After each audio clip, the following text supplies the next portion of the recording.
My Little Pony: Friendship is Magic was a children's TV show that didn't just entertain children, but fully grown men and women, also called Bronies and Pegasisters. In the community, people used pony personas or pony sonas to represent themselves. Despite being in the fandom for years since I was a literal child, I never made myself a pony sona. Well, that changes today. In this video, I'm not only going to be creating a pony sona in my style, but also seeing how they would look as a G4 and G5 character.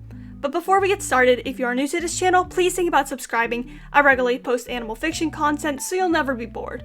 And to my current subscribers, thank you so much for supporting me. I wouldn't have gotten here without y'all. Now, let's start off with, let's just call it a draft in my style. This is going to be very rough. Despite being a fan of MLP for a long time, I never got into drawing horses. I've been trying to learn how to draw them for the past week.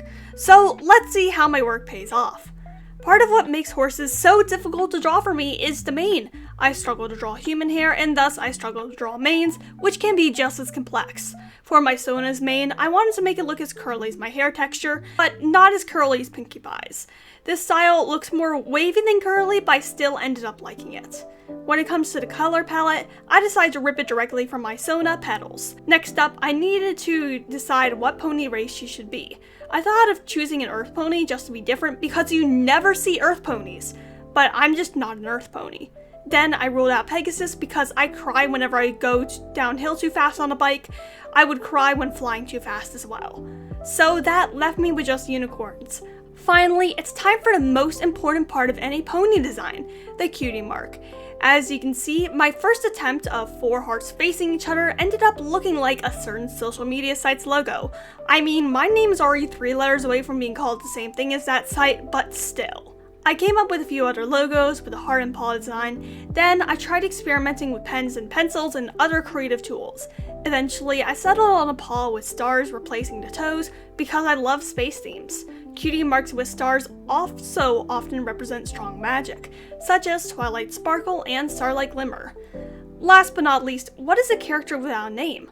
I decided on the name Polished Petals, because glimmering, sparkle, and shining are all taken as something that could relate to the stars, and I of course have to include petals in all my Sona's names.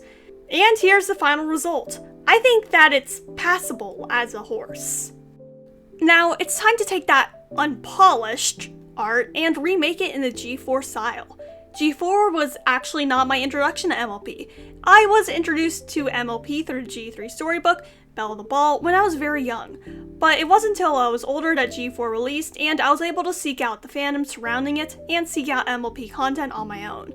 I was very invested into the pony side of YouTube. My favorite creator was Dr. Wolf because he was one of the very few YouTubers who didn't just recap the cartoon and instead created new and intriguing content spinning off from it. Very specifically, he created a series called A Moment with Dr. Wolf, where his Sona provided therapeutic sessions to the characters in the series. His content still inspires me to this day. I actually thought about making a Wings of Fire version of A Moment with Dr. Wolf featuring my Nightwing OC Psyche, but I eventually backed out because I felt like no one would watch that. But anyways, I found this style very easy to replicate. The hardest part of the replication was the eyes. I don't think that they ended up anywhere near right. The back legs were also a point of difficulty as they were in my first drawing, but it's not anywhere near as bad as the eyes. The neck was also a bit strange, but here's the finished results.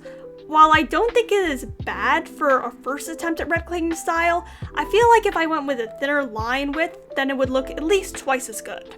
Moving on to the G5 pony, I'm sure not a lot of you will be shocked when I say that I didn't like G5. I watched the first movie and the first 2 episodes of Make Your Mark before completely losing interest. The reason why I lost interest is because I really do not like the art style. First of all, I don't like to agree with the bean mouth people, but in this case, why use the bean mouth on horses? The heads are a bit too oblong and human-like, which can lean into the uncanny valley. Overall, the ponies just look glassy and creepy. I also feel as though the transition between generations was bungled. The comics explain how the world changed between being peaceful and accepting in all of G4 to being poniest and cruel in G5. One would expect the loss of respect for all the elements of harmony and what they stand for to take hundreds, if not thousands of years. However, the comics revealed that it all took place during the main six's lifetime, and that magic was sealed away then, which is honestly crushing. The main six spent decades together going on magical adventures, only to have both their friends and magic taken away in one swoop. It's all depressing and a bit too grim for the tone that MLP has. But overall, G5 was doomed from the start, but I don't think my attempt at replicating its odd style was. Now it is time for a bonus drawing. For this drawing, I decided to draw my character if I was not a pony, but instead one of the other sentient creatures that live in Equestria. This one will be back in my own style, but fortunately the species I chose is something that I specialize in, cats, or rather a catbird, or rather just a griffin. Non-pony MLP Sonas are rare. There are only 3 that I can think of off the top of my head. Silver Quill, who is a hippogriff, so he is part horse, that one deer guy, and Dr. Wolf, who is, you guessed it, a wolf. The only thing rarer than a non-pony Sona is an earth pony Sona in my opinion. But anyways, it was pretty obvious what creature to choose. I like big cats, I like birds, so why not a griffin? As a bonus, MLP griffins can be a combination of any cat and bird, though the ones we see most often are obviously the traditional lion-eagle combos.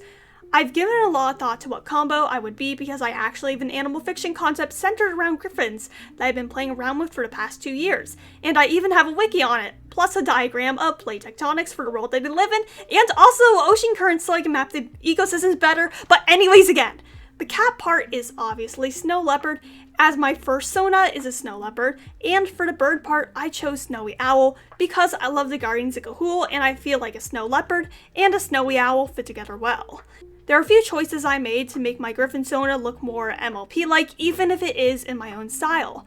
For example, they have the eyeshadow that many griffins have. They also do not have cat ears, a cute feature that I like to put on some of my griffins, and they have a way thinner tail than snow leopards usually do. Even though I made a lot of changes from my ideal Griffin Sona, I ended up liking the final result. And here's the final result for all of them. How well did I do in copying the G4 and G5 styles? Comment down below.